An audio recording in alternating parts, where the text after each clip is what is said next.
Mga boss, marami na sa mga senador ang hindi natuwa sa kanilang leader mga boss no bilang Senate President na si Tito Soto dahil sa padalos-dalos ng mga desisyon nito mga boss. Una ay ang walang resultang flood control project investigation. Pangalawa mga boss ay ang pagkontra niya laban sa China doon sa mga opisyal ng Chinese Embassy na persona non grata mga boss no na palayasin dito sa ating bansa. Pangatlo mga boss ay ang pagkontra niya sa Supreme Court tungkol sa desisyong inilabas nila laban sa impeachment ni BP Inday Sara Duterte. So talagang wala na sa ayos itong si Tito Soto mga boss, ang kanilang Senate President. So maraming mga desisyon na hindi angkop sa ating bansang Pilipinas at talagang nakakadismaya mga boss no.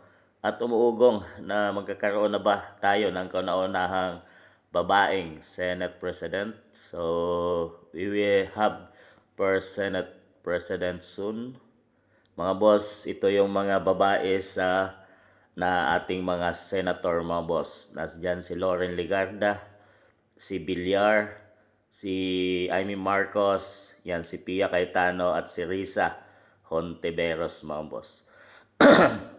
Para sa akin mga boss, so kahit sino dyan sa apat, wag lang si Risa Hontiveros mga boss ang magiging Senate President dahil kapareho lang ito at mas malala pa ito kay Tito Soto mga boss dahil isa lang yung kanilang mindset at isang team lang sila mga boss. So ngayon nga itong pinklawan na to syempre isa din siya sa mga kumukontra at pabor sa impeachment trial na gagawin sana laban kay BP Inday Sara. Kaya nanggagalaite ito si Soto mga boss.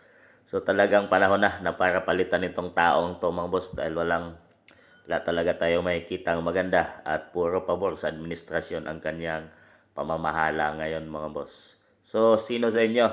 Sino ang gusto nyo dito maging kapalit na posibleng maging babaeng kapalit ni Senate President Tito Soto mga boss? Para sa akin mas maganda kung si Pia Cayetano mga boss.